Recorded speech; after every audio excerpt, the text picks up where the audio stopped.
Hi guys, welcome to another British wine review by myself, the Natural Sommelier. I hope you're all keeping well during yet another lockdown here in the UK.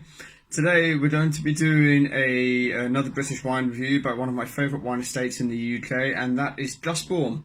We're going to be tasting the 2016 Blanc Noir that they do. A lot of people have a preference when it comes to sparkling wine. Some people really like the Blanc style.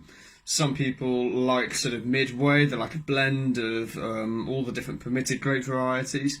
And then some people really prefer the Blanc Noir style. Me personally, I do prefer a Blanc Noir style, mainly because I find it pairs a little bit better with food. It's slightly less intense on the old acidity, and it has a slightly richer mouthfeel to it, which I personally really enjoy, okay? So, Gusbourne Vineyards. Gusbourne Vineyards are based down in Appledore in Kent. Over recent years, Charlie Holland, the winemaker there, has been striving for excellence, both within the vineyards and in his winemaking techniques, and has been producing wines of outstanding quality. They're very revered amongst sommeliers like myself within the UK restaurant scene, mainly for their consistency. Every single bottle of Gusbourne that you open, you know is going to be absolutely fantastic, which is really, really, really good, okay? The 2016, as I say, is made from 100% Pinot Noir grown on their own vineyards down in Appledore in Kent, okay? The soils that make up this vineyard, that make this Pinot Noir, are mostly clay, with a few sort of sandy subsoils thrown in there as well, and a few sort of chalky soils thrown in there as well, okay? The climate down in that part of England, for those who are interested, is quite warm and dry, and has some moderating sort of breezes coming through from the English Channel, which does help with the ripening of their grapes, okay? The harvest took place for the 2016 vintage in October, okay? The grapes were then whole bunch pressed and naturally settled for around 24 hours, okay, approximately. The fermentation then took 10 days, okay, using a very specialist sparkling wine yeast that they got hold of. And the fermentation took place, as I say, in temperature-controlled stainless steel tanks, with a very small percentage being fermented in old oak barrels for complexity, okay, which they got all the way over from France. The as I say, the lees aging took around 27 months, with the bottling date being in April of 2017. The wine itself has also seen 100% malolactic fermentation as well, and I'm really, really excited to try this. So let's crack this open and give it a go. Okay. Excuse my terrible prowess for opening the bottle there. Here we go.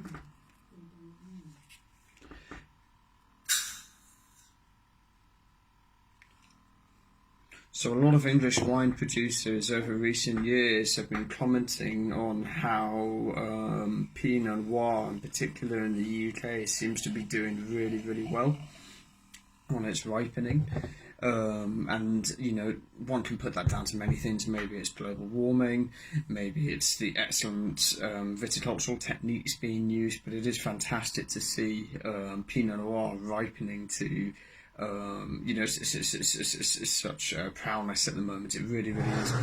But as I say, let's have a look at the wine itself. So the wine itself has this lovely golden hue to it. You can see it there in the colour. There's a lovely consistency of bubbles coming through as well that I really like. But on the nose itself, it's very, very, very classic Gusbourne. It's bold. It's what I love about these wines. It's bold. There's a lot of fruit going on in there. A lot of sort of bruised red apples and, you know, sort of overripe pears. I'm getting aromas of sort of ripe strawberries and cherries and raspberries and things like that as well. It's a little bit on the floral side, but not overtly so. This particular wine is really showing its terroir.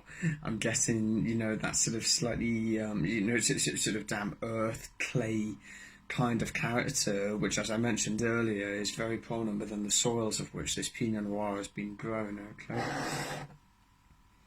And I'm also getting these fantastic aromas of sort of cedar, maybe a little hint of clove. It's very toasty, yeah?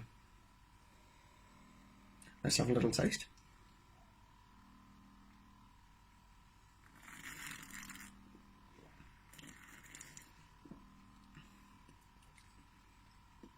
And it's just what I expected it to be.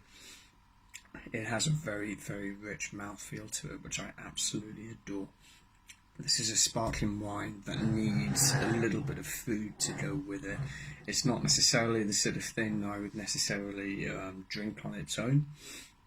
You know, the acidity isn't too high, but it's definitely there. All of those deep-scented, crunchy red fruit characters, etc., are really screaming out of the glass, which I absolutely adore. Ooh.